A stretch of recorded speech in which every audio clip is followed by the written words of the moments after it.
الحمد لله رب العالمين والصلاة والسلام على سيد الأنبياء والمرسلين نبينا محمد وعلى آله وأصحابه أجمعين أما بعد. أعوذ بالله السميع العليم من الشيطان الرجيم. بسم الله الرحمن الرحيم. المنافقون والمنافقات بعضهم من بعض. منافق مرد اور منافق عورتیں یہ ایک دوسرے میں سے ہیں.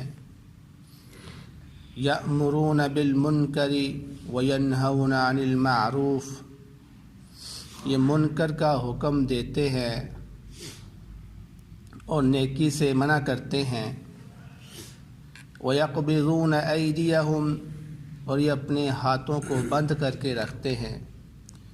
نسوا اللہ فنسیہم. انہوں نے اللہ رب العزت کو بلا دیا، اللہ رب العزت نے بھی ان کو بلا دیا. ان المنافقین هم الفاسقون. بے شک منافق ہی نافرمان ہیں.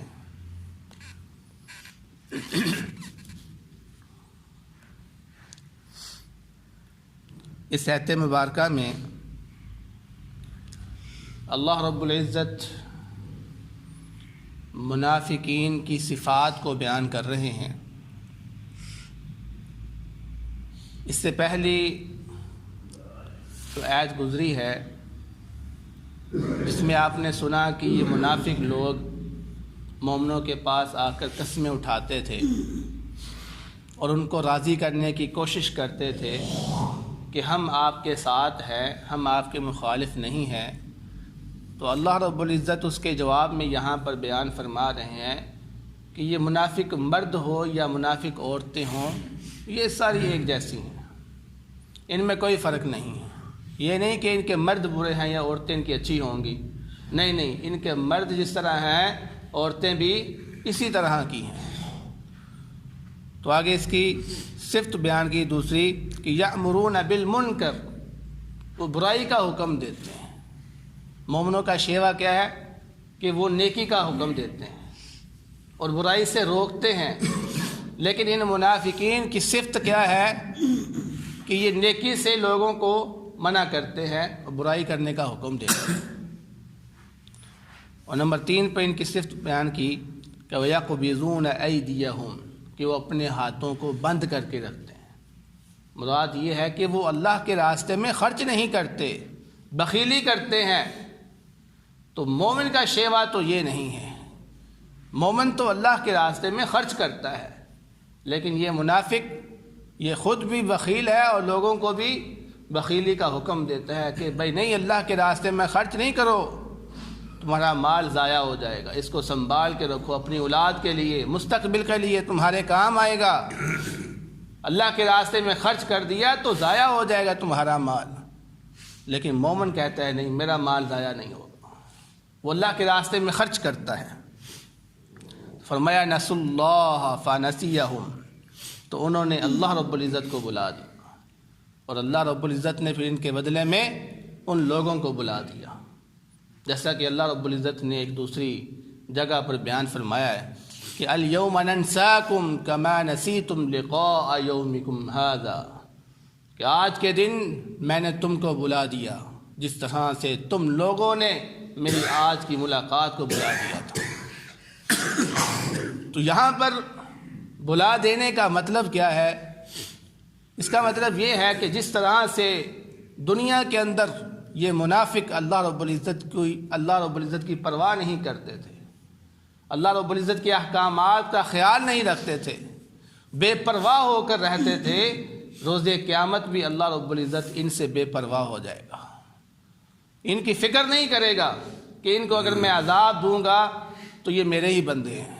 فرمایا نہیں، میں بھی تمہیں بھول جاؤں گا. یہاں پر بھولنے سے مراد ہرگز یہ نہیں ہے کہ اللہ رب العزت کی صفت میں ایک صفت ہے کہ اللہ رب العزت بھول جاتا ہے. نہیں. جیسا کہ موسیٰ علیہ السلام نے ایک جگہ پر اللہ رب العزت نے نقل کیا ہے تو موسیٰ علیہ السلام نے فرمایا کہ لا یضل ربی ولا ینسا، میرا رب جو ہے وہ بھٹکتا نہیں ہے اور نہ ہی بھولتا ہے۔ تو رب کی یہ شان نہیں ہے کہ وہ بھول جاتا ہے، مگر یہاں پر مقصد یہ ہے کہ رب نے ان کو نظر انداز کر دیا ہے، اپنی رحمت سے دور کر دیا ہوا ہے۔ اس لیے فرمایا کہ اگر تم مجھے دنیا میں بلا دو گے تو یاد رکھنا روز قیامت میں تمہیں بلا دوں گا۔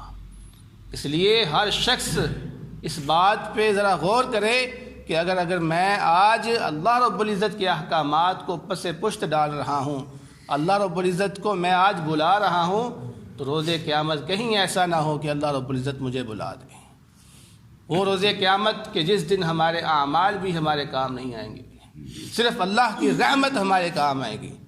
تو جب اللہ رب العزت کی رحمت ہی کام آئے گی تو پھر اللہ رب العزت کو بلا دینا اس دنیا کے اندر، میں نہیں سمجھتا کہ اس سے بڑا بھی کوئی نقصان والی چیز ہے۔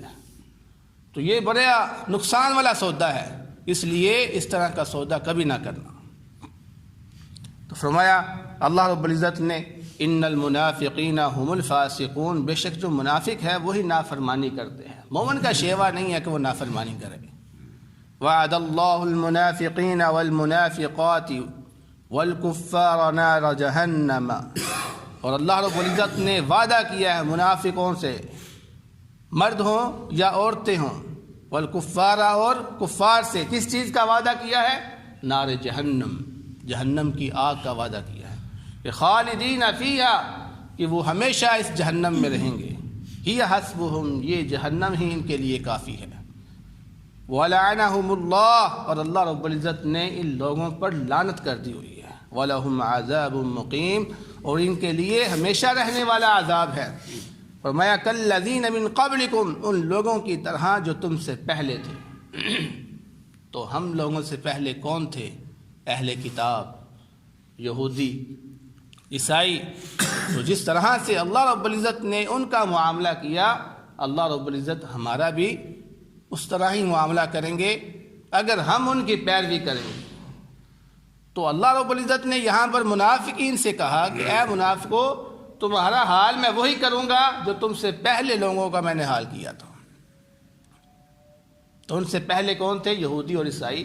جیسا کہ ایک حدیث میں نبی پاک صلی اللہ علیہ وسلم نے بیان فرمایا ہے کہ قسم ہے اس ذات کی جس کے ہاتھ میں میری جان ہے کہ تم ضرور بضرور اپنے سے پہلے لوگوں کی پیروی کرو گے، یہاں تک کہ وہ ایک اگر بالش بھی حرکت کریں گے تو تم بھی اس طرح ایک بالش حرکت کرو گے، وہ ایک ذرا حرکت کریں گے تم بھی ایک ذرا حرکت کرو گے، یہاں تک کہ وہ گو کی بل میں اگر گھس جائیں تو تم بھی گو کی بل میں گھس جاؤ گے، یعنی اس حد تک تم ان کی پیروی کرو گے۔ تو آج یہی نظر آتا ہے، ہم لوگ یہودیوں اور عیسائیوں کی کس طرح سے پیروی کرتے ہیں۔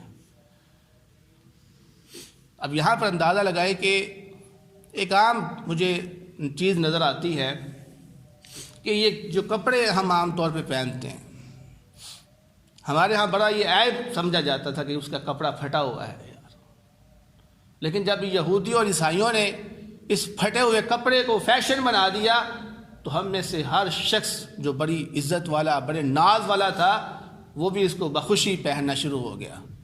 اب آپ دیکھتے ہیں کہ ان کی پینٹیں جو پھٹی ہوتی ہیں اور یہ کہتے ہیں یہ فیشن ہے، یعنی کس طرح سے نبی کریم صلی اللہ علیہ وسلم کا فرمان جو ہے نا وہ مجھے یاد آتا ہے کہ اگر گو کے بل میں بھی یہ گھس جائے، لیکن کتنا نقصان دہ ہے وہاں پہ گھسنا، یہ وہاں پر بھی گھس جائیں گے یہ، اس وجہ سے کہ یہودی اس میں گھسے ہیں تو ہم نے بھی گھسنا ہے، اس طرح سے ہم پیروی کر رہے ہیں۔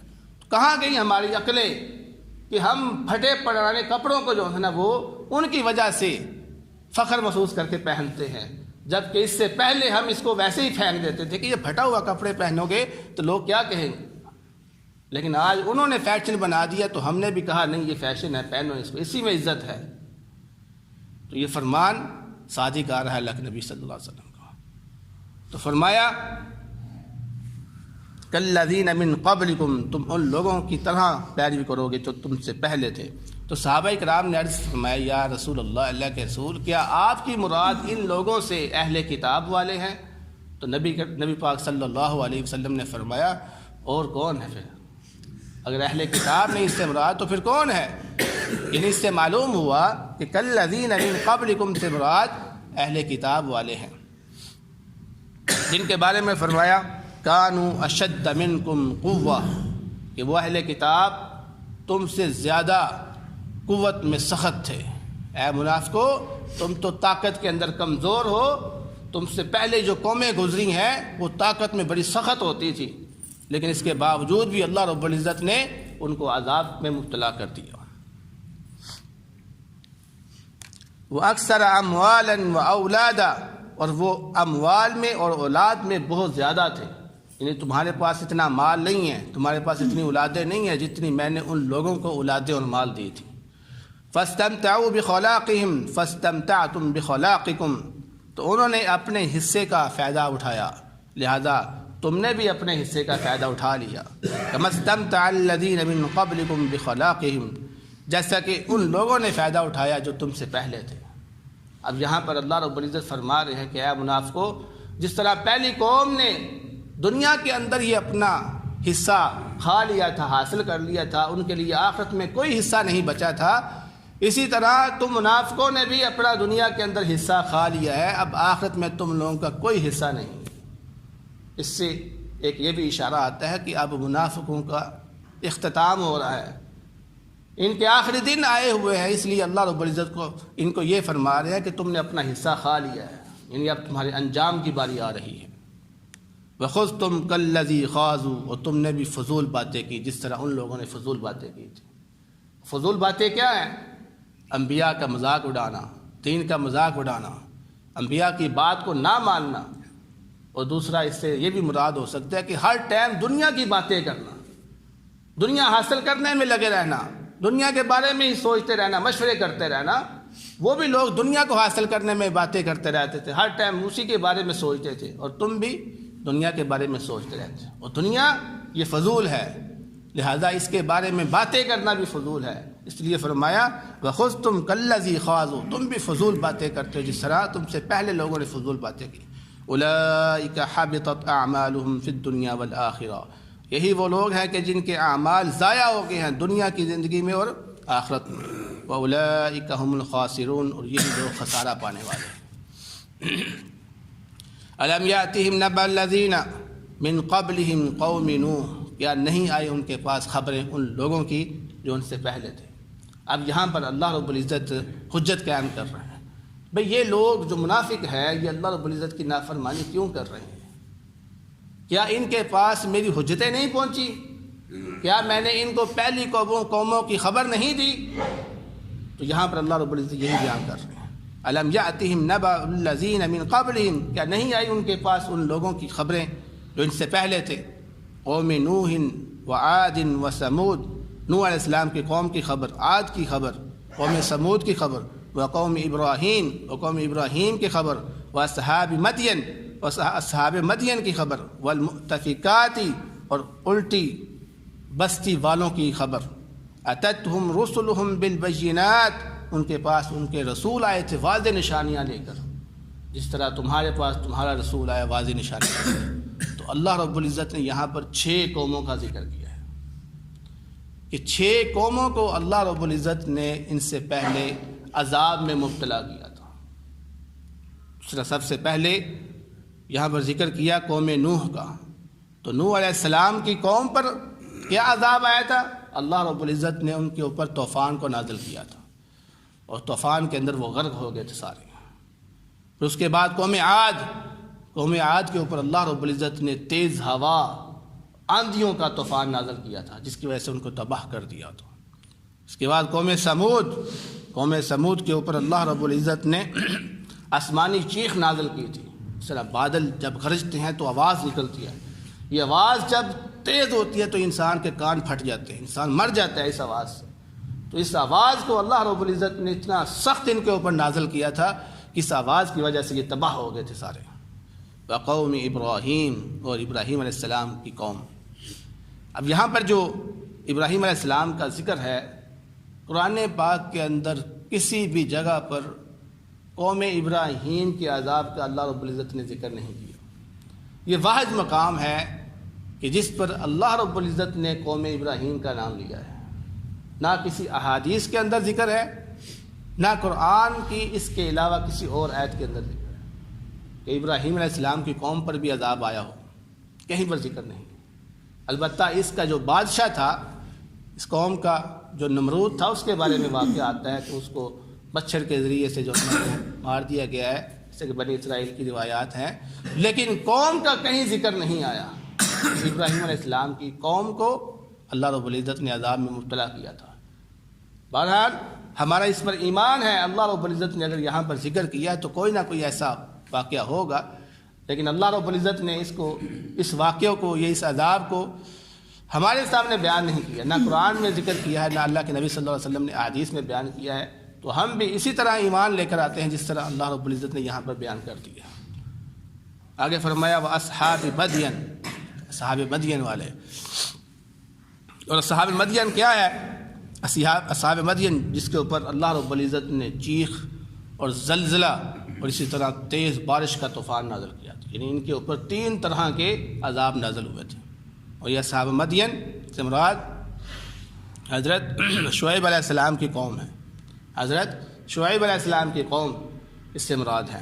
اور اس کے بعد فرمایا والمؤتفقات، مؤتفقات کا مطلب ہوتا ہے الٹ پلٹ کرنا، اور اس سے مراد یہ ہے حضرت لوط علیہ السلام کی قوم، کہ جو مردوں کے ساتھ برا کام کرتے تھے تو اللہ رب العزت نے ان کے اوپر پتھروں کی بارش نازل کر دی تھی، پتھروں کی بارش نازل ان کے اوپر کی۔ اور پھر ایک جگہ یہ آتا ہے کہ ان کی جو زمین تھی، اس زمین کو اللہ رب العزت نے اوپر اٹھا کر پھر نیچے زور سے مارا تاکہ یہ لوگ اچھی طرح تباہ ہو جائیں۔ صرف لوگ ہی نہیں بلکہ جس جگہ پر یہ بستے ہیں وہ زمین بھی اللہ رب العزت نے تباہ کر دی۔ تو یہ تھا 6 قومیں اور ان کے اوپر عذاب جو اللہ رب العزت نے نازل فرمایا ان کا، حالانکہ اتتہم رسلہم بالبینات، ان کے پاس واضح نشانیاں آئی تھی۔ فما کان اللہ لیظلمہم، تو اللہ رب العزت ان کے اوپر ظلم نہیں کرتا، ولکن کانوا انفسہم یظلمون، لیکن یہ خود اپنی جانوں پر ظلم کرتے ہیں۔ تو گناہ کر کے ہم خود اپنی جانوں پہ ظلم کرتے ہیں، اللہ رب العزت ہم پہ ظلم نہیں کرتا۔ اللہ رب العزت کا انصاف ہے کہ وہ ہمیں ہمارے گناہوں کی وجہ سے اگر عذاب دے تو یہ اس کا انصاف ہے اگر وہ ہمیں عذاب دیتا ہے، لیکن اگر وہ ہمیں معاف کر دیتا ہے تو یہ اس کا احسان ہے، اس کا ہم پر احسان ہے کہ وہ ہمیں معاف کرتے۔ لیکن اگر وہ سزا دیتا ہے تو وہ عدل کرتا ہے، وہ انصاف کرتا ہے، اس لیے اللہ رب العزت ظلم نہیں کرتا۔ تو دعا اللہ رب العزت سے جو سنا ہے اس پر عمل کرنے کی توفیق عطا فرمائے۔